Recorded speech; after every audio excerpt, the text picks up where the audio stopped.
Pernah nggak kalian itu sudah mengeluarkan banyak uang demi sistem IT dalam perusahaan Anda, namun tetap tidak ada perkembangan? Nah, jawabannya itu bukan karena sistemnya, tapi karena cara Anda mengelola perusahaan.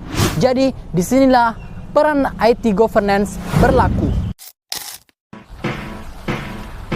Perkenalkan, nama saya Noval Asila dengan NIM 105841123424. Saya Rahmat Amsir dengan NIM 105841123624. Dan saya Muhammad Khalid Ramsa dengan NIM 105841121824. Kami dari kelompok 3 akan menjelaskan tentang kunci sukses dalam penerapan IT governance. IT governance adalah sistem yang mengatur bagaimana teknologi digunakan untuk mendukung tujuan bisnis.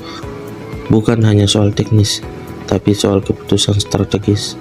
Apa yang dibeli, siapa yang bertanggung jawab, dan bagaimana hasilnya diukur. Ia jadi penghubung antara strategis bisnis dan kemampuan teknologi. Dan yang paling penting, governance ini memastikan TI memberikan nilai nyata, bukan sekedar jadi mainan mahal. Lalu, apa saja sih kunci suksesnya supaya IT governance benar-benar berjalan? Yuk, kita bahas satu persatu. Jadi yang pertama itu komitmen dari manajemen puncak. Semua dimulai dari atas, tanpa dukungan nyata dari direksi atau manajemen puncak, governance hanya akan jadi dokumen belaci. Komitmen ini bukan cuma soal anggaran, tapi juga leadership yang menular ke seluruh organisasi. Tapi komitmen saja belum cukup. TI juga harus bergerak searah dengan visi bisnis perusahaan. Yang kedua, kesesuaian strategi IT dan bisnis. Teknologi bukan berdiri sendiri, ia harus jadi bagian dari strategi besar perusahaan. Misalnya, kalau bisnis ingin ekspansi ke digital, IT harus siap dari sisi infrastruktur dan keamanan. Agar semua bisa berjalan, struktur organisasi juga harus mendukung. Nah, selanjutnya, seringkali kegagalan proyek IT bukan karena teknologinya buruk, tapi karena tidak ada yang bertanggung jawab jelas.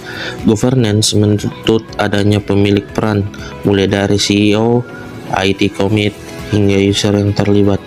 Lalu, bagaimana kita tahu bahwa yang kita terapkan itu sudah benar? Disinilah pentingnya framework.